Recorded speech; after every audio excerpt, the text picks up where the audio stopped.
So another thing I think is funny is you seem to be such a polite young man that you're not trying to overspend on the company credit card. Right.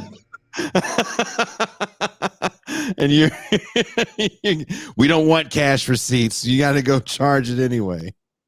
That's right. Now, an A&R, can you explain what an A&R is? Because I think people hear that term and don't know what it is. Yeah, they don't. Artist and repertoire. Not many people know what a producer is either, but Oh, we're going to get into that, but let's get into A&R first. A&R is artist and repertoire. In the beginning, like right up till the probably the late 50s, you were assigned an artist, and it was up to you to find the right songs for him to record.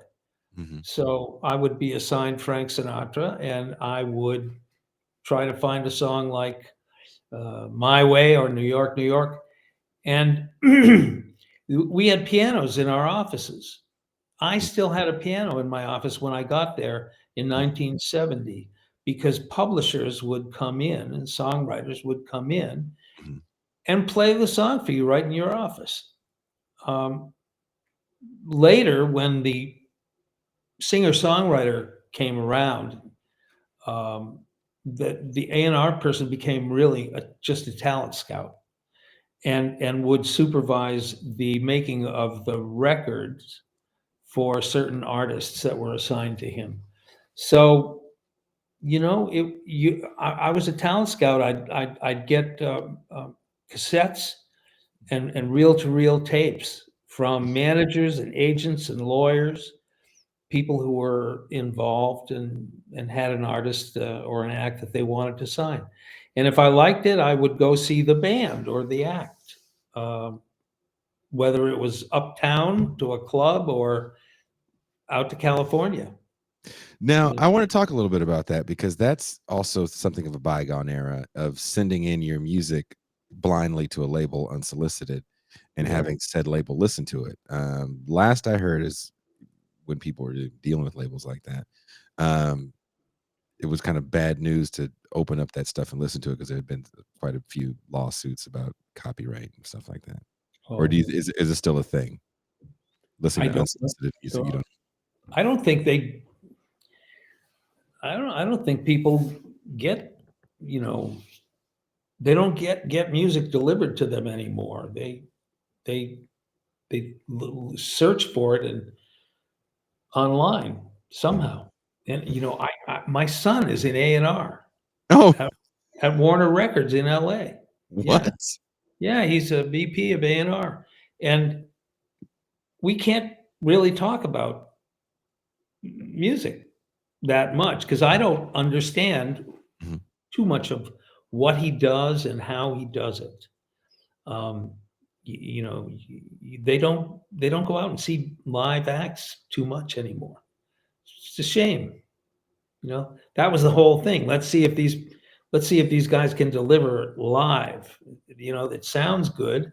Like with Boston, the Mhm. demo was absurd.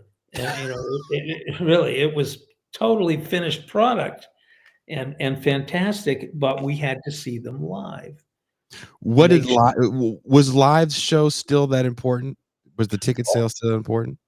It was everything. Not a local following was very important. Really? Yeah. Oh, yeah. And I mean, live was it. Mhm. Um, if you heard a great demo and you went to see the band and they really weren't that good live, you didn't want them.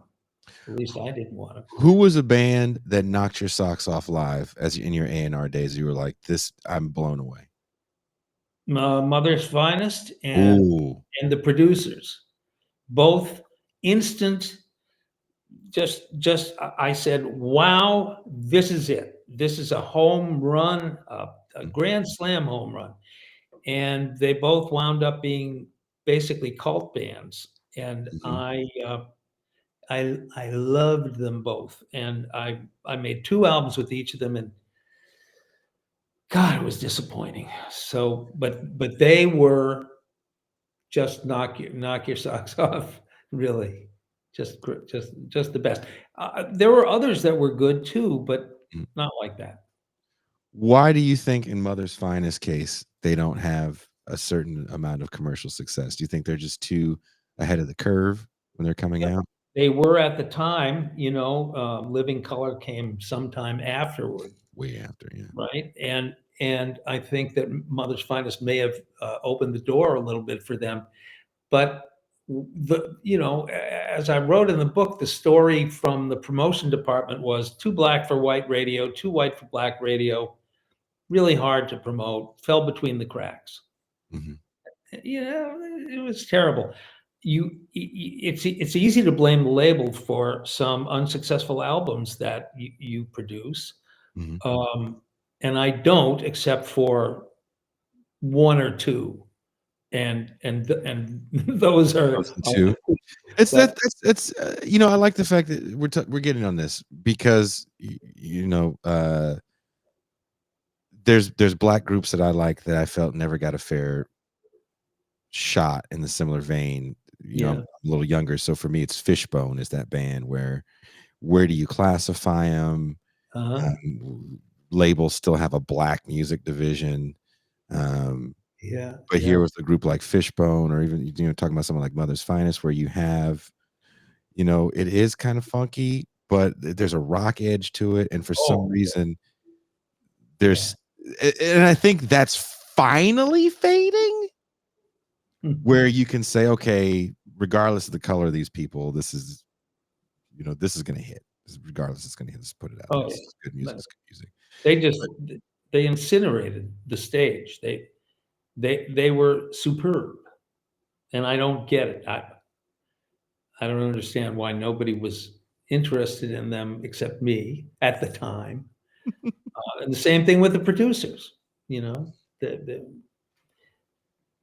just just just perfect in every way, and novel, and great looking, and great moving, and good writers, and good players, and God, anyway, it